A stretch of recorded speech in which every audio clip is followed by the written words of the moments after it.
sorry. Damn, plane, really? You have the entire day to do your old thing and you just want to fly. Damn planes. The sound of you around is getting colder, and I'm the storm that's taking over. What's going on, guys?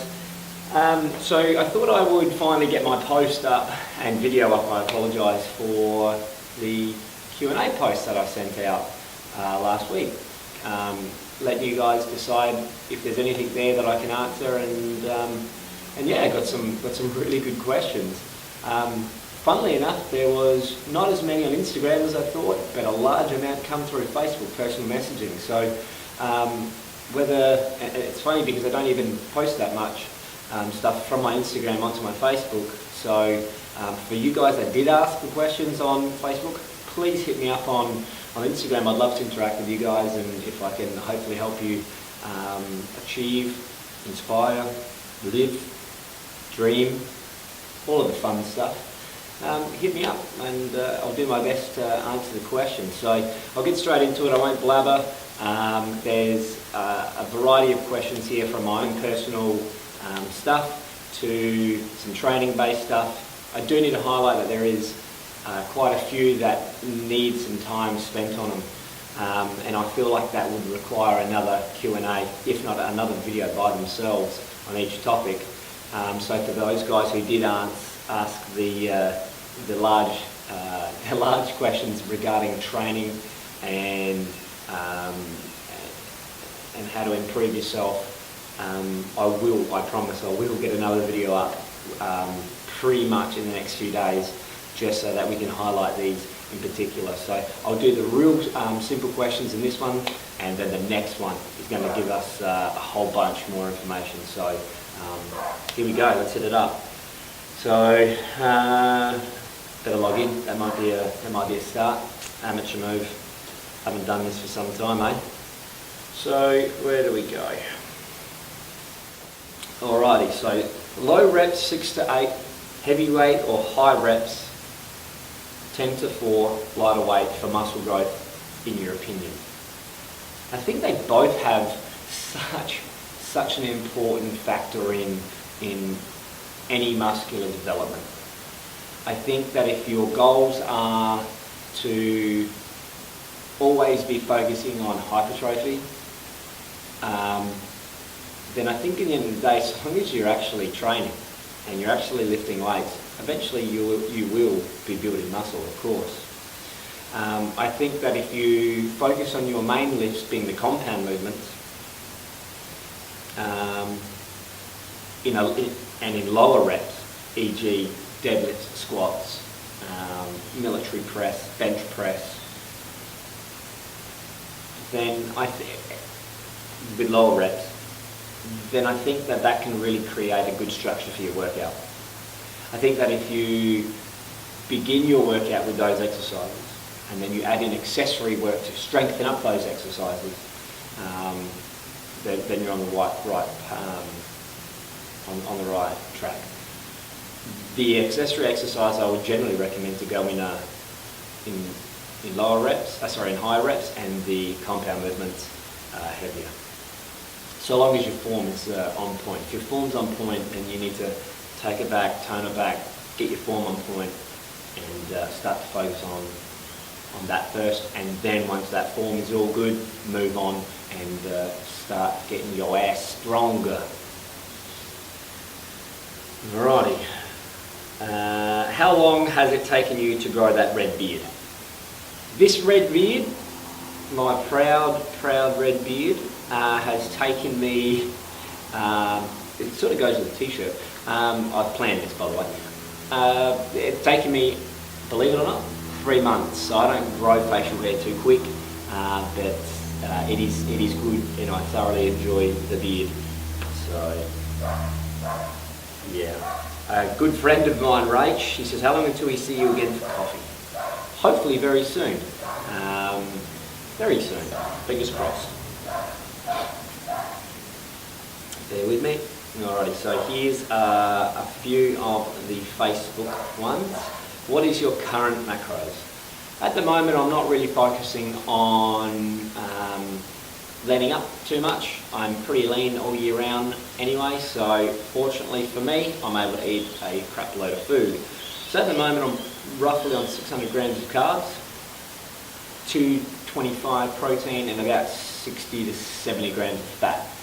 So, and I'll generally have that pretty much every day for the whole entire week, and yeah, that gives me plenty of movement with what I can eat and have a bit of fun as well.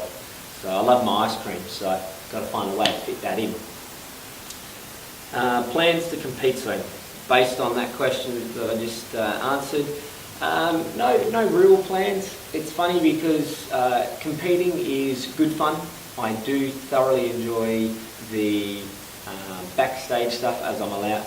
It allows me to sit down and have a chat and get to know people. Despite you sort of being off with the fairies and in a competitive state, I feel like that's the best part of competing. So I'll take a step back as I normally do after I compete, and as I competed in April, I'll take a step back now and start to create new goal set, and we'll see. There is never say never, and I'm always looking for new challenges and whatnot. At the moment, I'm thoroughly enjoying my new training schedule, which is allowing me to lift heavy weights finally again.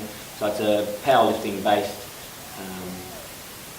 training schedule, which is written up by the great man Brackenstrong, and it's based on the 2x4 method. So we'll see how we go, and hopefully I can start to actually put on some size, because that really is the goal here. I've got X amount of time to actually put on some size and hopefully become more competitive if I do step up on stage again. But I just go and have some fun. I love lifting, and I think that the majority of people tend to forget the reason why they're actually lifting. And if you forget that, then I think it's time to reassess, go back, and just work on your goal set. Because for me, after I compete, I tend to be off with the fairies, and it takes me quite some time to come back into that zone and start to feel it again. And I think that's quite normal considering you are in a calorie deficiency for such a long period of time. So yeah, and on to the next one. Alrighty, so my favourite music. It's funny, I go through so many different stages of music. I love so many genres of music. I love things that have a good beat, but it will differ from day to day. Yesterday I was listening to crazy heavy metal stuff, Monuments, band based out of the UK, so good. And then last night I'll hit up someone's Andrea Bocelli just because I want to, relax my mind, and then straight after that I'm into some dubstep or some crazy adventure club stuff. It's a broad scale, and I think if you're limiting your stuff with music, then you're missing out, because there's so much good music out there, and especially stuff that gets you up and about in the gym. So yeah, that's that one. How did I start in the fitness industry? The best way to probably describe my beginning in the fitness industry is probably, I just wrote, or fortunate enough to be featured in a recent magazine, which actually describes everything to how I began the fitness industry. Basically, I was my goals were to become an AFL footballer, which is for the international guys that are watching this. It's our major sport here in Australia. Very similar to a crossbreed between, you can't even, it's not even any relation to any rugby or anything like that. It is its own sport, and it's another beast. And it requires an athlete type body, and I needed to put on size to take that next step. So at the age of 16 or 17, I jumped in the gym, and from there I got hooked. I needed to put on anywhere from 3 to 5 kilos at that time. Keep in mind I was only 50 kilos, so I was very skinny and weedy, but I was able to handle the impact of the game, but it was the recovery issues that I had. So anyway, from there I moved on, and I started pushing some iron there, and I really started to be impressed by the emotions that it gave me, and the fulfillment that it gave me. I fucking loved lifting, and I'm not going to lie, it was addictive, and I wanted more and more and more and more, and eventually I started to become more addicted to it. Fast forwarding, I ended up no longer playing football and decided on a different career, which is based around a camera, around photography. And this allowed me more time to be able to step into the gym and really chuck myself in there into the deep end.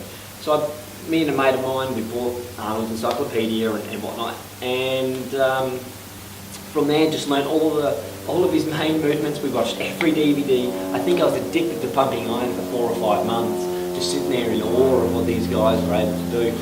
Keep in mind, I was only 16 or 17, so anybody like of that size was impressive. So, and I wanted that. I wanted to demonstrate that. I wanted to see what my human body was capable of doing.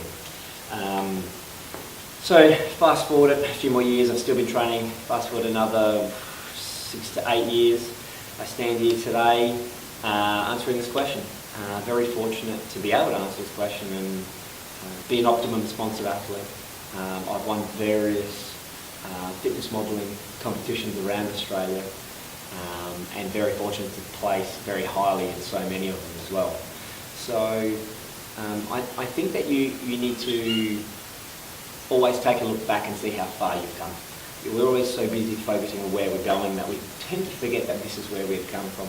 I never thought I'd be doing this right now, put it that way. So, next question.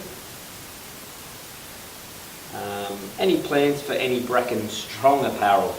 Funnily enough, yes, very much so. You bet. I'm so keen to get this stuff up and running. It's on the hush-hush at the moment, but we do have some stuff in the making. And as soon as it's released and good to go, I'll let you guys know as soon as possible. As soon as possible. I really can't say too much because it's exciting. But I'm hoping that I can have its own video to show you guys what we're rocking. So brings me to the next one. How can I become a sponsored athlete? Big question. I think that it's such a common question now in the industry that is so ego-driven. And I don't mean that to be pointed at anybody. I'm not pointing any fingers. It is what it is. And this industry has so many people who are so continually looking inward at what they can get that they forget that there is another side to the story. I'll give you a little insight onto how I become an Optimum sponsored athlete. I competed at one of my first shows and I touched base with a few sponsors, and at that time they had said to me that they're not interested, there was no value there. And that really put a damper on my ambitions to become this, Optimum, this sponsored athlete in hope that I was going to become super popular and whatnot. That really woke me up. I mean, I had 3 companies telling me that they didn't believe that I was suitable, or I didn't offer anything, or that they just simply weren't interested. And so I took a step back and I thought to myself, well, there's more to this. It's not just about abs and a pretty face and the ability to lift heavy weights. It's nice, and some companies will go for that person. Be really let down. I think that you need to realise what can you offer besides what everybody else is going to give them. So, are you a great communicator? Can you voice about the products? Can you talk about how good those products are? Can you relate to people? I'm very fortunate that I get to go to expos and I get to meet people from all walks of life. That to me is a big thing. I get to listen to people's stories about how certain products and how potentially my voice has helped people move on in their life and create something what they never thought was possible. You know, we change lives in this industry and hopefully for the better. And that is very important. So I think that if you're so self-absorbed, then you don't deserve to be sponsored. I'm just going to say it as it is. You do not deserve to be sponsored or have a company that represents you. Unless that company is obviously somebody who is self-absorbed themselves. For me, I'm very fortunate to be in a team that is, they're just a bunch of awesome people. I never thought I'd see the day that I was able to be where I am. Very, very fortunate. And I think that if you guys can take the time to realise that, guess what? You do have the ability to do what everybody else has done. Hey mate, what everybody else has done without this, then cool. You can do it. Of course you can. Anybody can get it. But it's just about showing off your true attributes and your true colours. Don't go in there being somebody else. Right, guys, I'm going to have to end it there. It seems like my camera's having a bit of a, who knows, mechanical failure. Probably because the beard is just too epic for this video. I promise you I will get some more Q&A. I also apologise that this is on a more personal level rather than a full training video. We are definitely going to be getting you guys some training clips. Stay with me. Let's have some fun. Answer the questions. Send me more. It's getting